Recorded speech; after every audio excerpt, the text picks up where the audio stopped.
al México Real le aprecio mucho al doctor Julio Verdeguer Sacristán, quien es coordinador del Eje de Soberanía Alimentaria y Desarrollo Rural de los Diálogos de la Cuarta Transformación. Además, nos conocemos hace un año, es un especialista en este tema. ¿Eres doctor en qué? Pues soy doctor, estudié el doctorado en Holanda y es una combinación de economía y sociología, pero yo soy agrónomo realmente de formación. Híjole, pues te salvaste de ser director de Pemex, ¿no? Bueno, a ver, Jorge, están recogiendo las opiniones de expertos, de afectados, de productores, de campesinos, de agricultores, de pequeños propietarios, de ejidatarios, de grandes productores, de exportadores pequeños, de exportadores medianos, de exportadores grandes y de quejosos, ¿no? Sí. ¿Cuál es tu diagnóstico en este momento de la situación agrícola del país? Bueno, mira, es importante que digas, ¿no? Hemos tenido todos estos foros, 40 y tantos en el caso del tema del campo, y realmente hemos escuchado pues a centenares de personas, tal vez miles, como tú dices, de una gran variedad. Y la verdad es que sí hay problemas en el campo, pero también hay un reconocimiento de algunos avances significativos, particularmente en los temas de bienestar y de pobreza rural, que han sido tradicionalmente muy altos en México. Tuvimos un desarrollo económico pues que nos fue muy bien con las exportaciones, pero que no estaba llegando abajo. Bueno, es que el desarrollo no es sinónimo de bienestar, ¿eh? Así es. Y ahora esa ecuación cambió, ¿no es cierto? Y hoy día sí tenemos un empuje fuerte, una caída de más de 18% en la extrema pobreza rural por ingresos entre el 18 y el 22, una bajada nunca vista antes. Y acaba de salir el último reporte de pobreza laboral, para que no digan que son subsidios, de Coneval hace 2 o 3 días. Sí. Y la pobreza laboral en el campo disminuyó más que en el promedio nacional, casi 6 puntos entre el 18 y el 23. Quizás porque había gente más pobre. Porque había gente más pobre, pero porque hay más... O más pobres, perdón. Desde luego, ¿no es cierto? Pero estamos hablando de porcentajes, entonces sí. Tiene que ver aquí con que hay más empleo. En el campo hay la agricultura, es la economía central, ganadería, qué sé yo, pero hay muchas otras actividades, comercio, transporte, transformación de productos agrícolas, ¿no es cierto? Servicios. Y hay un dinamismo, ¿no es cierto?, en muchas comunidades rurales, porque ha habido crecimiento en el sur-sureste, por ejemplo, eso es muy importante, muy importante. Y desde luego los programas para el bienestar, enfocados en casi 3 millones de pequeños productores y campesinos que antes veían pasar el presupuesto por enfrente. En el mejor de los casos. En el mejor de los casos. Ahora dime, doctor Verdeguer, ¿cuáles son el diagnóstico que tú ya debes haber tenido, pero ahora ya confirmado con las versiones de la situación del campo? Mira, el campo, viendo los números duros, ¿no es cierto? El campo ha venido creciendo todos los años en los últimos 5 años del gobierno del presidente López Obrador. La producción, el volumen de la producción, todos los años ha crecido. Nuestras exportaciones están creciendo muy rápido. Traemos un superávit comercial muy fuerte. Entonces, la producción está creciendo, pero tenemos todavía un rezago de bienestar y de pobreza. Ese es el primer elemento del diagnóstico y ese es un punto de continuidad para las políticas adelante. Tenemos que terminar de erradicar la extrema pobreza del campo. Luego, por el lado de la producción, tenemos que hacer un mucho mayor esfuerzo, por lo menos en los siguientes temas. Agua, que nos tiene estrangulados. Si no enfrentamos el tema del agua en profundidad en el campo, en 10 años estamos de rodillas. Es una gran prioridad. Segundo, financiamiento, crédito. Tenemos que detonar más crédito para el campo, para la agricultura, para la pesca, para la acuacultura, para la ganadería. Ahí tenemos un déficit que tenemos que acelerar. Tercero, mercados y precios. Va a ser una economía de mercado. Nadie se va a poner a fijar, a controlar nada, ¿no es cierto? Pero podemos tener una economía agrícola ordenada, como sucede en los grandes países productores.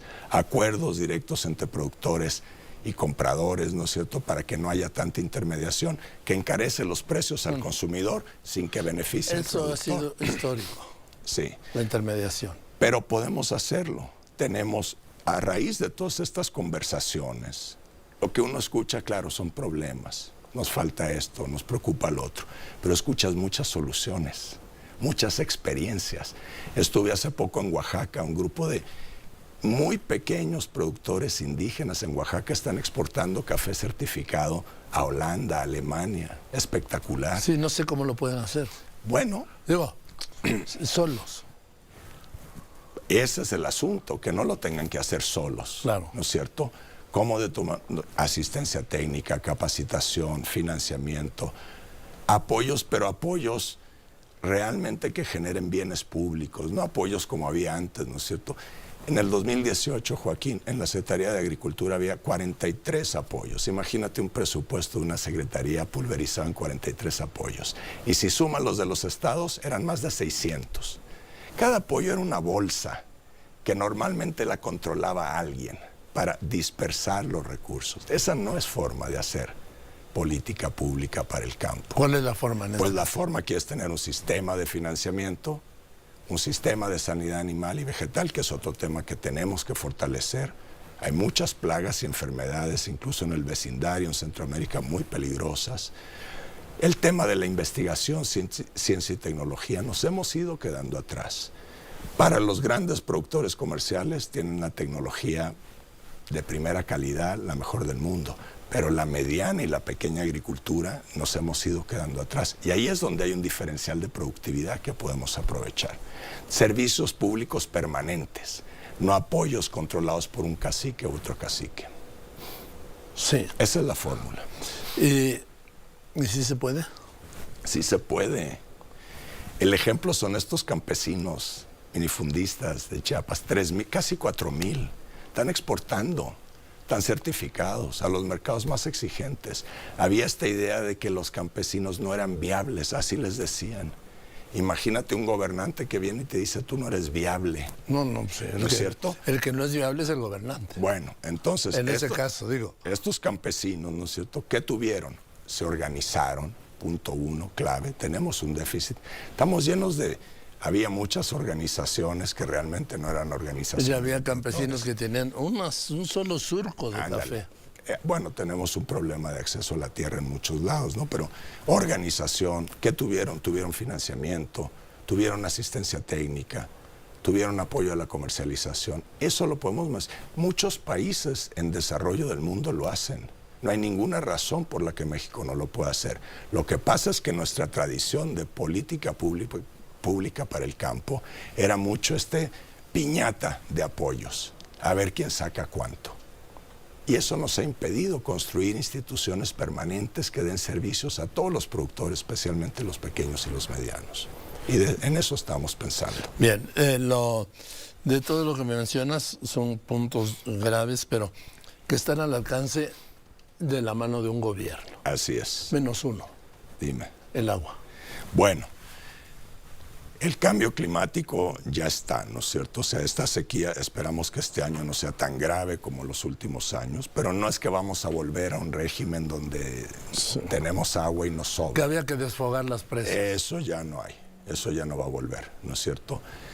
Y ahí tenemos varias cosas que hacer. Primero, tenemos un marco legal que no está hecho para esta situación. Estuve en Chihuahua la semana pasada. Hay 32,000 pozos legales con concesiones. Hay 18,000 pozos ilegales. Y que no podemos cerrar y clausurar. Porque no están las herramientas. Entonces, hay que recuperar el gobierno del agua.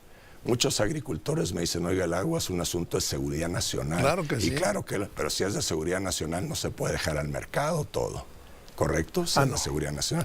Entonces, hay que cambiar el marco legal, una ley general de aguas, con mucho diálogo y participación, pero eso lo necesitamos cambiar. 2, tecnificar el riego. México siembra más o menos 25, 26 millones de hectáreas todos los años. Solo 6 se riegan, 6 millones. Y de esos 6 millones, solo 1.5 tienen riego tecnificado, contra 26 millones. No, o sea, nada. hay un diferencial. Y esa agua que se usa para regar, tú sabes que es el 76% del agua de todo México. No el sabía. agua fresca, la agricultura es el 76%. Y como usamos métodos antiquísimos, como tenemos infraestructura que se nos ha venido deteriorando, 40% del agua se pierde, ni siquiera se usa para producir comida. Entonces, 76% de 40%, pues estás hablando de que estamos tirando un montón de agua. Tecnificar el riego es el segundo gran compromiso en materia del agua. Y ahí traemos un plan muy ambicioso. Queremos aumentar en 50% en los 6 años la superficie de riego tecnificado. Si lo logramos, eso va a ahorrar un mundo de agua. No solo para la agricultura, sino para el consumo humano, etc. Tercer punto, llueve poco, pero además tenemos nuestras cuencas hechas muy deterioradas, deforestadas, incendios, los suelos muy deteriorados. Tenemos que volver a cuidar nuestras cuencas. El agua sí llega del cielo, pero cae una cuenca, ¿no es cierto? Y esos ecosistemas son los que aseguran que tengamos agua todos los días. De ahí viene el agua que sale cuando tú y yo abrimos la llave en la casa, de una cuenca. Y si esas cuencas no las cuidamos, México tuvo una tradición muy fuerte, muy bonita, muy ejemplar, de programas de gestión de cuencas, y se nos fueron perdiendo. Tenemos una gran experiencia valorada en el mundo de comunidades que manejan sus bosques, y lo manejan extraordinariamente bien. Eso lo tenemos que extender. Ahora, yo estoy de acuerdo con todo el diagnóstico. Nada más veo dos cosas. ¿Cómo? ¿Cuánto? Bien. ¿Y el cuánto de dónde? Mira, el cómo es el tipo de cosas que te acabo de decir, ¿no es cierto? Estamos ya, después de este largo proceso de diálogos, de foros, etcétera, estamos entrando en una etapa en que tenemos que empezar a poner las cosas en blanco y negro, ¿no es cierto? Y hemos identificado por lo menos 16 programas que existen hoy día que pueden continuar con mejoramientos, y algunos que hay que crear. Entonces los tenemos totalmente identificados. Tecnificación del riego, ¿qué es lo que hay que hacer? Bueno, sabemos cómo. Financiamiento, ¿cómo lo vamos a hacer? Ya tenemos las propuestas concretas, específicas, cuánto cuesta, etcétera, etcétera. Entonces, eso sí lo tenemos muy bien trabajado, de verdad. ¿Cuánto cuesta? No te lo puedo decir porque todavía no hemos hablado con nuestra jefa, la doctora Sheinbaum. Ella está recibiendo estos documentos. Hay propuestas del campo, de salud, de educación, y ella tendrá que determinar cuántos recursos van a cada sector. Pero es que ha sido muy rico este proceso de diálogo. Tenemos muchas buenas ideas. Es más, el problema es que tenemos tantas que ahí sí no nos alcanzaría. Hay que priorizar. Ahora, hay un factor que pues es inevitable. El crimen organizado prácticamente está en todo el territorio nacional y controla, según las cifras oficiales, una tercera parte, que controla, ¿sí? Esto ha afectado a la producción del campo, a los productores, a los campesinos más pobres. Sí. Derechos de piso, cuotas, seguridad. Así es verdad. O sea, tenemos en todas estas conversaciones, estos foros, muchas veces nos dicen, oiga, aquí hay un problema de seguridad, extorsión, aguacate, limón, el tema del robo en las carreteras. Sí. Claro que hay un problema, ¿no es cierto? Y ahí, bueno, pues nosotros vamos a depender en el campo de lo que funcione, de la estrategia que te explicó el día de ayer la doctora Sheinbaum cuando la entrevistaste aquí mismo, ¿no es cierto? Sí. Esperamos una estrategia que refuerce las capacidades de la Guardia Nacional en el transporte de carga en las carreteras. Tenemos que dar más protección a las centrales de abasto. Son 64 centrales de abasto, Joaquín, por las que pasa el 75% de toda la comida del país. Son 64, no son 64,000. Uno diría, debería ser posible dar más seguridad en esos puntos que son nudos críticos del sistema de distribución de alimentos. Claro que sí.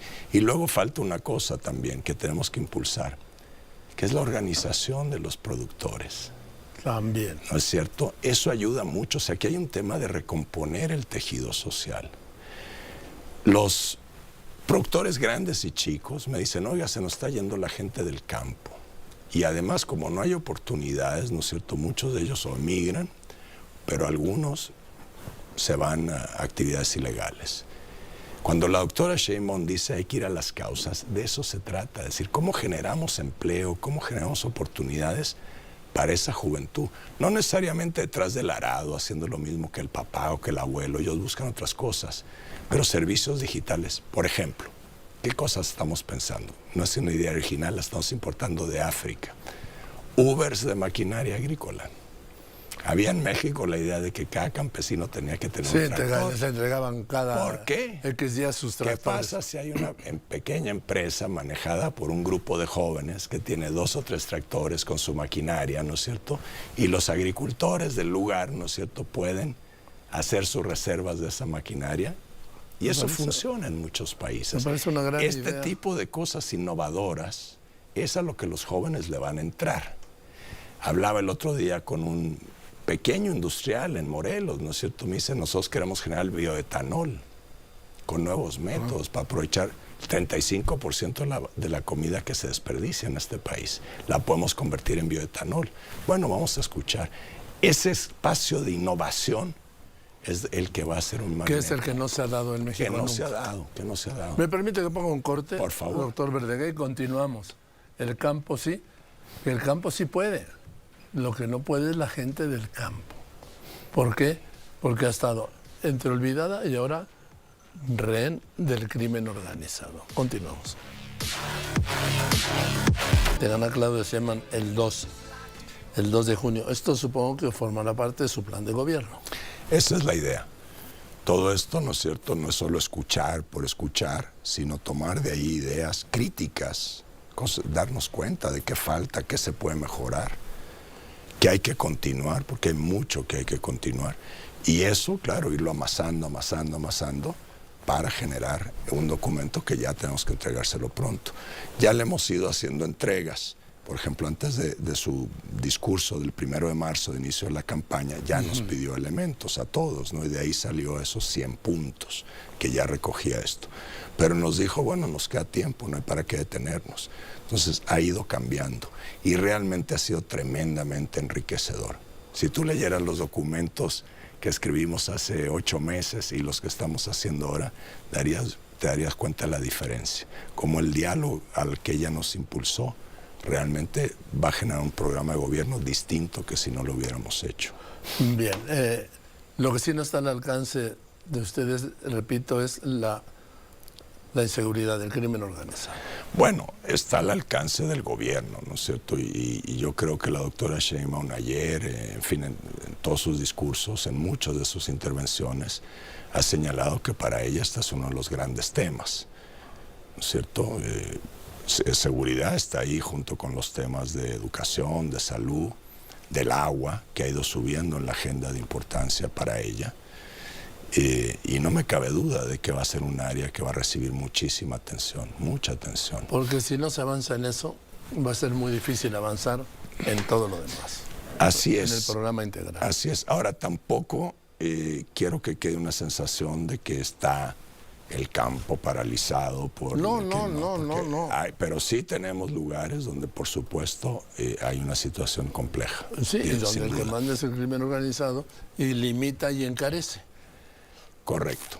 Y por supuesto que hay que recuperar el imperio de la ley y para eso está la estrategia, ¿no es cierto?, de seguridad que ella ha anunciado varias veces. Y bueno, hay que confiar que eso va a funcionar como funcionó en la Ciudad de México. Pues yo espero que así, esperamos todos, porque no podemos vivir así ni en el aumento de esta. El día de hoy el próximo fin de semana estaremos rebasando los 188,000 homicidios dolosos.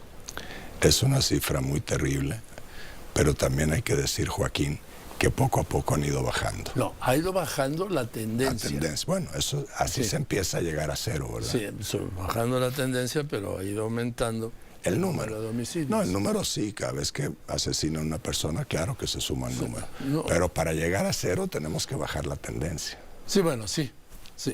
Pero, en fin, esto ya, es otro tema. Ya lo discutiremos otro día. Y te aprecio mucho. No, al revés. Muchas gracias por la invitación, estoy siempre a la orden. Gracias, muchas gracias, la verdad me da mucho gusto verte otra vez. Sí nos conocemos hace muchos años, doctor. Sí, sí nos conocemos. Y yo creo que conociste a mi padre y a mis hermanos Por también. Supuesto. Sí. Por supuesto. Así es. Uf. Bueno. Gran personaje, ¿eh? Sí, gran personaje. Inolvidable personaje. Bueno, Pues muchas Te lo gracias. aprecio mucho, sí. Hasta luego. Muchas gracias. Adiós. Gracias. El doctor Julio Verdaguer Sacristán es el coordinador de Soberanía Alimentaria, ojo, y Desarrollo Rural de los Diálogos por la Transformación. Y ya no hablamos de Segalmex.